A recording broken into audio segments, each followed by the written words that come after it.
Hi friends, ఈరోజు మనం తల్లికోట యుద్ధం తర్వాత విజయనగర సామ్రాజ్య చరిత్ర 4వ భాగాన్ని చర్చించుకుందాం.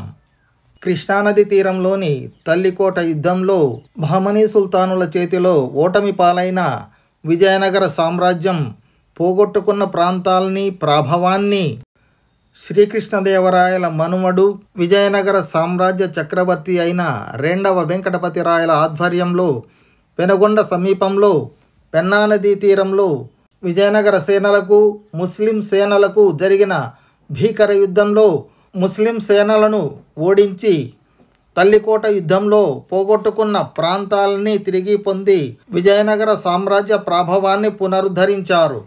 కృష్ణా తీరంలో పోగొట్టుకున్న వైభవాన్ని పెన్నా తీరంలో సంపాదించిన విజయనగర సామ్రాజ్య చక్రవర్తి రెండవ వెంకటపతి రాయల చరిత్రను ఈ 4వ భాగంలో చర్చించుకుందాము.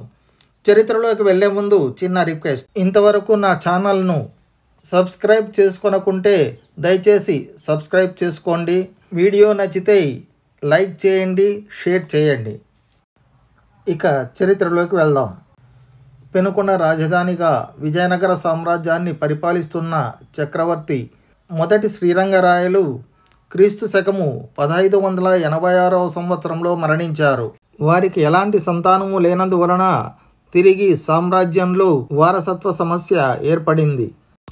మరణించిన చక్రవర్తి పెద్ద తమ్ముడు శ్రీరంగపట్నం రాజప్రతినిధి అయిన రామరాయల కుమారులు చిన్నవారవడం వలన చెన్నపట్టణ పాలకుడైన ప్రసిద్ధ జగదేవరాయల నాయకత్వంలో సామంతరాజులందరూ కలిసి మరణించిన చక్రవర్తి శ్రీరంగరాయల చిన్న తమ్ముడు మరియు చంద్రగిరి రాజప్రతినిధిగా తమిళ రాజ్యాన్ని పరిపాలిస్తున్న రెండవ వెంకటపతి రాయలను చక్రవర్తిగా ఎంపిక చేశారు.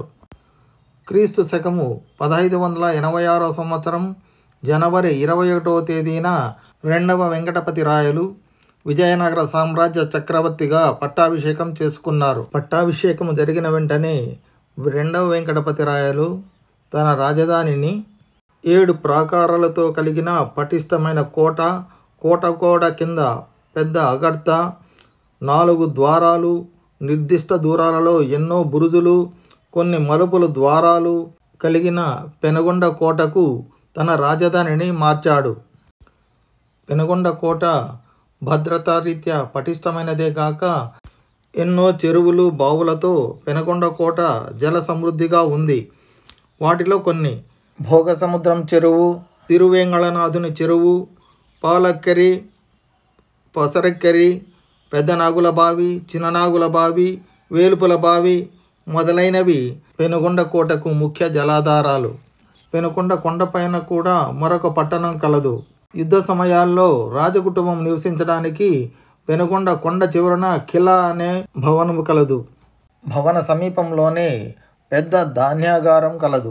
యుద్ధ సమయాలలో పెనుగొండ కోట ఒక్కొక్కసారి 3 నెలల పైబడి కూడా శత్రువుల ముట్టడిలో ఉండేది. కోట ముట్టడి సమయంలో కొండ పైభాగాన నిర్మించబడిన భవనంలోకి మారిన రాజకుటుంబానికి కానీ పైన పట్టణంలో నివసించే ప్రజలకు కానీ ఎలాంటి ఆహార సమస్య ఏర్పడకుండా జాగ్రత్తలు తీసుకున్నారు. అంతేకాకుండా నీటి సమస్య తీర్చడం కోసం కొండ పైభాగాన ఒక పెద్ద చెరువు, 2 చిన్న కుంటలు, లక్ష్మీ నరసింహస్వామి దేవాలయం ఎదురుగా ఒక పెద్ద కోనేరు నిర్మించబడి ఉన్నది. కొండపైనున్న పట్టణములో నివసించే ప్రజల సౌకర్యార్థము వారపు సంత కూడా జరిగేది.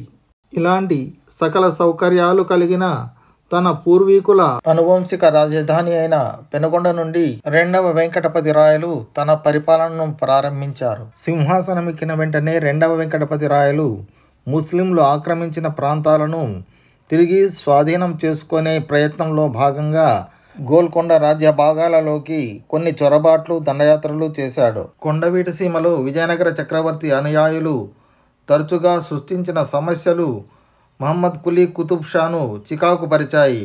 ఒక తీవ్ర ప్రయత్నం చేసి విజయనగర రాజ్యంపై సంపూర్ణ విజయం సాధించాలని అతను దృఢంగా నిశ్చయించుకున్నాడు. ఆ లక్ష్య సాధన కోసం అతను తన మంత్రి అయిన అమీర్ ఉల్ ముల్క్ను పెద్ద సైన్యంతో పంపి కర్నూలు, అనంతపురం, కడప జిల్లాలను వశపరుచుకొని రెండవ వెంకటపతి రాయలను శిక్షించడం కోసం విజయనగర సామ్రాజ్య రాజధాని అయిన పెనుగొండపైకి దండెత్తాడు. గోల్కొండ సుల్తాన్ కులీ కుతుబ్ షా తన సైన్యంతో పెనుగొండ కోటను ముట్టడించారు. యుద్ధ సన్నద్ధత లేని రెండవ వెంకటపతి రాయలు కులీ కుతుబ్ షాతో సంధి కోసం నటిస్తూ తన మంత్రి అయిన గోవిందరాజతిమ్మ, సైన్యాధిపతి పాపయ్య చెట్టిగార్లను రాయబారులుగా కులీ కుతుబ్ షా వద్దకు పంపారు. వారు శాశ్వత సంధి ఒడంబడిక కుదుర్చుకోవడానికి ఏర్పాట్ల కోసం కొంత యుద్ధ విరామాన్ని అభ్యర్థించారు. దండయాత్ర ఫలితాల పట్ల సంతృప్తి చెందిన సుల్తాను పెనుగొండ పరిసరాల నుండి తన సైన్యంతో కొంచెం వెనక్కు తగ్గాడు. ఆ విరామ సమయాన్ని రెండవ వెంకటపతి రాయలు సంపూర్ణంగా వినియోగించుకున్నాడు. 3 రోజుల లోపలే కోటలోకి సుదీర్ఘమైన ముట్టడిని కూడా తట్టుకునేందుకు సరిపడా ఆహార పదార్థాలను చేర్చాడు. 4వ రోజున 30,000 కాల్బలము, 4,000 మస్కటీర్లతో సామంత రాజులైన జగదేవరావు, గుల్రంగశెట్టి, మనుపరాజు, పాపయ్య స్వామి, తంజావూరు రఘునాథ నాయకుడు, మట్లి అనంతయ్య, వెలుగోటి కస్తూరి రంగప్ప, వెలుగోటి చెన్నప్ప, అతని కుమారుడు వెంకటపతి నేతృత్వంలో కోటలోనికి ప్రవేశించారు. కోట నుండి బయటకు వచ్చిన విజయనగర సైన్యాలు ఆకస్మికంగా కుతుబ్ షాహీ సైన్యంపై దాడి చేశాయి. విజయనగర సైన్యాల ధాటికి తట్టుకోలేని గోల్కొండ సైన్యాలు పెన్నా నది వైపు పరుగులు తీశాయి. విపరీతమైన వర్షాల కారణంగా పెన్నా నది ఉప్పొంగుతున్నందున పెన్నా నది దాటలేక అక్కడే నిలిచిన గోల్కొండ సైన్యాలపై విజయనగర సైన్యాలు భీకరంగా దాడి చేశాయి.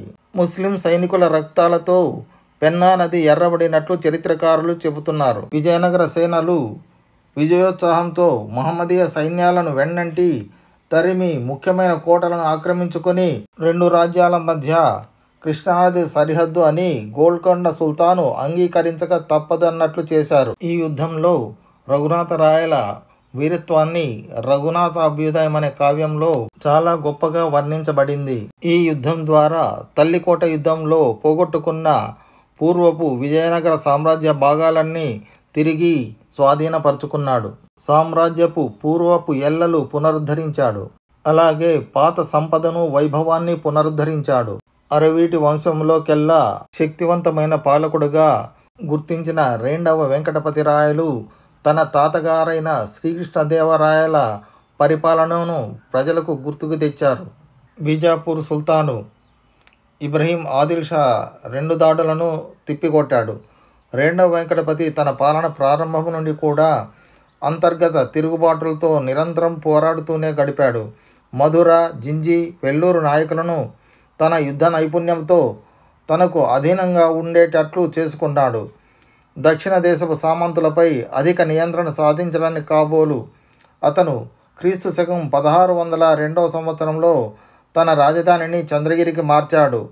ఆ తర్వాత అన్ని పరిపాలనా కార్యనిర్వహణలకు వెల్లూరు అతని కేంద్రమైంది.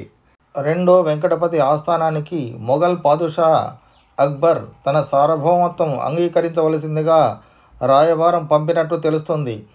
అక్బర్ కోరికను తిరస్కరిస్తూ తాను అతనితో యుద్ధానికి సిద్ధమేనని కబురు పంపి ఉదాత్త విజయనగర సాంప్రదాయాన్ని వెంకటపతి నిలిపాడు. 28 సంవత్సరాలు చక్రవర్తిగా విజయనగర సామ్రాజ్యాన్ని పరిపాలించిన రెండవ వెంకటపతి దేవరాయలు క్రీస్తు శకం 1614వ సంవత్సరంలో మరణించారు. మిగిలిన విజయనగర చరిత్ర 5వ భాగంలో మనం చర్చించుకుందాం.